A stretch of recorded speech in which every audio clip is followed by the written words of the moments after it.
Richard, Tim's is hiking prices as sales fall, but the coffee chain is also announcing a further expansion overseas.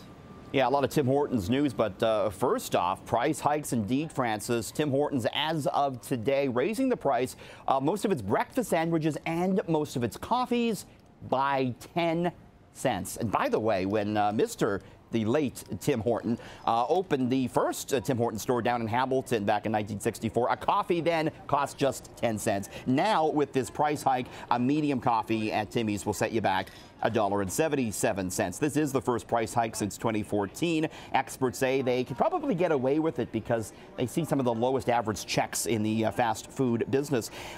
Earnings lower at Tim Hortons today. Its parent Restaurant Brands International said that sales were down 0.8% in the second quarter at Tim Hortons. And yeah, a further international expansion announced. Francis, they say that there will soon be Tim Hortons opening in Spain after the ubiquitous donut and coffee chain recently started operating in the UK. So they're getting Timmy's everywhere in the world now. Do you know how to say double double in Spanish? How do you do that? I think it's actually double double. Just like a Royale with cheese. Yeah. That's right. So a major milestone today on Wall Street, the Dow hitting a never before seen level. Yeah, it was feeling 22. Dow Jones Industrial Average closing above the 22,000 point mark. For the first time ever. It's up 11.4% this year. This is the 6th record high close in a row and the 32nd record high close of the year. It's been straight up for years, really, on Wall Street. Donald Trump eager to point out that the Dow's up about 20% under his presidency. Today's gain came largely due to Apple, the technology giant, in with very strong earnings last night. The stock closed at a record above $157. Apple says the iPhone 8 is on schedule, or they hinted towards that, and so it was up and away for U.S. stocks helped by Apple.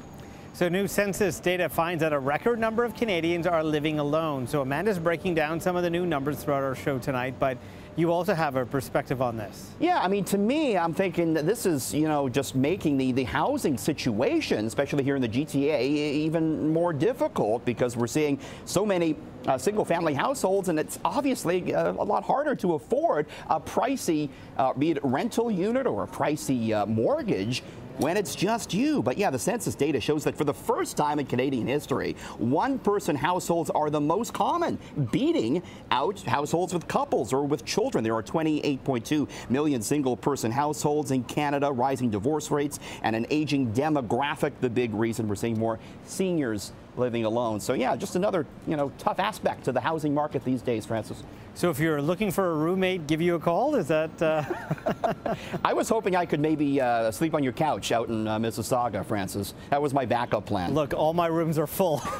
We've taken up everything. Sorry. Ouch. Okay. Sorry. Thought we were friends. I like you, but, Bayview Village Mall is planning a huge expansion. That's right. So, this is a popular shopping center at Bayview and Shepherd. And now we're getting a look at this big expansion plan. There's going to be new shopping space and condos. But of course, Urban Toronto reporting this. The plan calls for 5 new buildings, about 45,000 square feet of new retail space. Much of it will be in sort of open air promenades. So not your typical enclosed mall. So that'll sort of lend to the fact that it's called Bayview Village. It'll kind of look like a village. And early renderings show as well that there'll be direct subway access on the Shepherd line there. So condos and more stores coming to Bayview Village, Francis. Someone will finally use that Shepherd line. Isn't that great? You don't get off at Bessarion? Is that what you're telling me? At Bessarion, yeah. The only station that I think busy. One person uses. Yeah. It's very busy. So most of us love taking that perfect selfie, but it's a lot harder to get the perfect shot with our pets and probably our kids too. But a new product is aiming to change that. It's so 2017, this, okay? So yeah, it's a new gadget, Francis, that attaches to your smartphone and helps you take the perfect picture of your pet. Called the Flexi Puff, clips to the top of the phone, and it dangles your pet's favorite treat just above the camera, so your dog or your cat looks directly into the lens. Once the picture has been taken, you can remove the bacon or whatever it is and give it to your dog as a reward. Flexi Puff sells for $12, just one of the many gadgets now we're starting to see for pets. And the great thing is you don't look ridiculous doing that in public at all, do you? And I think that you could just sort of hold the bacon down. You don't need to buy something to attach it to the phone, but I'm sure many people will nonetheless. So an incredible story out of Switzerland.